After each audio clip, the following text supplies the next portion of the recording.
The ballroom sparkled with chandeliers, polished marble floors, and the sound of laughter echoing from every corner. It was the annual corporate gala of Winslow Enterprises, the kind of event where people wore tuxedos and glittering gowns, where business deals were whispered over champagne, and where appearances mattered more than anything else. But in the midst of the glitz and noise sat a girl who seemed invisible to everyone else. Her name was Emily Winslow, the CEO's daughter. At only 19, her life had been marked by tragedy. A car accident a year earlier had left her paralyzed from the waist down. Once full of light and energy, Emily now found herself confined to a wheelchair, watching life from the outside. She wore a pale blue dress that evening, her hair pinned neatly, her eyes shining with hope that maybe someone, anyone, would treat her like she mattered. But as the music played and couples danced, people walked past her without a second glance. Some smiled politely, most avoided eye contact altogether. At the head of the room stood her father, Richard Winslow, the CEO himself, a man of power and reputation. He loved his daughter deeply, but he was consumed with keeping up appearances. He invited her to the gala hoping she'd feel included, but he noticed how people skirted around her, pretending she wasn't there. It broke him inside, but he didn't know how to change it. Across the room, near the servers' tables, stood a man who didn't belong to the world of tuxedos and diamonds. His name was Michael, a single dad in his mid-30s, working as a janitor for the company. He hadn't come to mingle with executives, he had been asked to fill in for a catering assistant who called in sick. He wore a plain black vest and tie, carrying trays of drinks, careful not to draw attention to himself.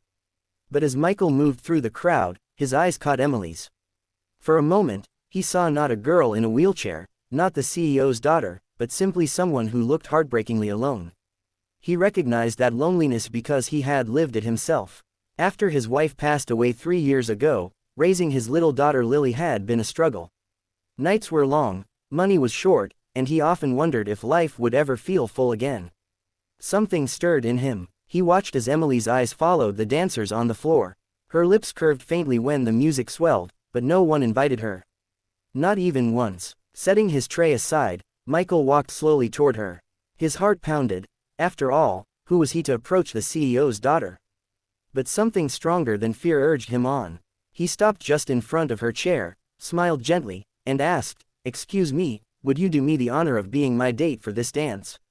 The room seemed to freeze. A few executives turned their heads, whispering. Richard Winslow raised his eyebrows in surprise. Emily's cheeks flushed, her eyes widening. "No one's ever asked me that," she whispered.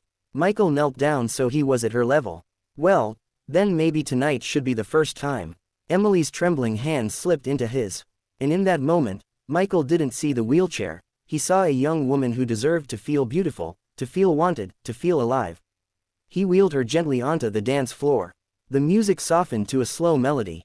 At first, people stared. Some even scoffed quietly, as though this wasn't proper. But then, something happened. Michael twirled her chair gracefully, moving in rhythm with the song.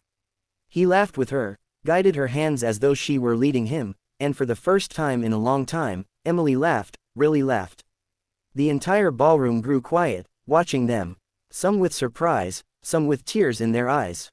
The CEO himself stood frozen, his heart swelling. His daughter's joy shone brighter than any chandelier in the room. When the music ended, the room erupted in applause.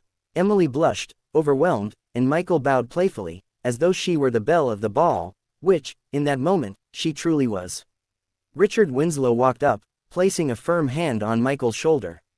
His voice trembled as he said, "Thank you, for seeing my daughter when no one else did." Michael simply smiled. "Sir, she deserves the world. I just gave her one dance." Emily looked at her father, tears brimming.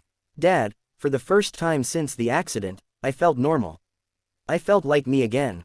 Her words broke him. Richard knelt beside her, hugging her tightly. Around them, people wiped their eyes.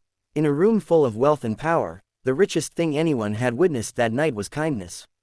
And in that single act, Michael, a single dad who worked quietly in the background, taught an entire room of executives what true dignity, compassion, and humanity looked like.